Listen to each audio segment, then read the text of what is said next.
எந்த நாட்டில் ஆசிரியர் பெருமக்கள் போற்றப்படுகிறார்களோ அந்த நாடு தான் அறிவார்ந்த சமூகமாக வாழ்ந்து வளர்ந்து கொண்டிருக்குதுன்னு அர்த்தம். உங்களுக்கு விளங்குதுன்னு நினைக்கிறேன். பின்லாந்துல ஐஏஎஸ்ஓ ஐபிஎஸ்ஓ நீதிபதிகளோ அதெல்லாம் யாருக்கு அந்த பெரிய உயர்ந்த போற்றுதல் இல்லை. ஆசிரியர் பெருமக்களுக்கு மட்டும்தான், ஆசிரியர்களுக்கு தான். நீங்க ஐஏஎஸ் இருங்க, ஐபிஎஸ் இருங்க, பெரிய அதிபரா இருங்க, யாரா இருங்க, உங்களை உருவாக்கிய அறிவு கருவறை ஆசிரியர்கள் தான். புரிதுன்னு நினைக்கிறேன். பெற்றோர்கள்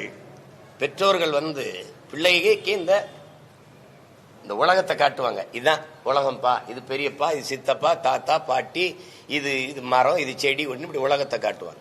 ஆசிரியர் பெருமக்கள் தான் உலகத்துக்கே இந்த பிள்ளைகளை காட்டுவாங்க. அப்படித்தான் இப்ப இங்க நின்று பேச்சுக்கான சீமான் அவனை பெற்றவர்களுக்கு இல்ல, என்னை உருவாக்கிய ஆசிரியர் பெருமக்களுக்கு தான். புரியுதுன்னு நினைக்கிறேன். அப்ப ஆசிரியர்களை போற்றத்தக்க ஆசிரியர்களை மதிக்கிற ஒரு சமூகம் தான் அறிவார்ந்த சமூகமாக உயர்ந்து செல்லும். அப்படி இருக்கா? பணி நிரந்தரம் பண்ணுங்கன்னு வீதியில 14,000 பேர் போராடிட்டு இருக்கான்.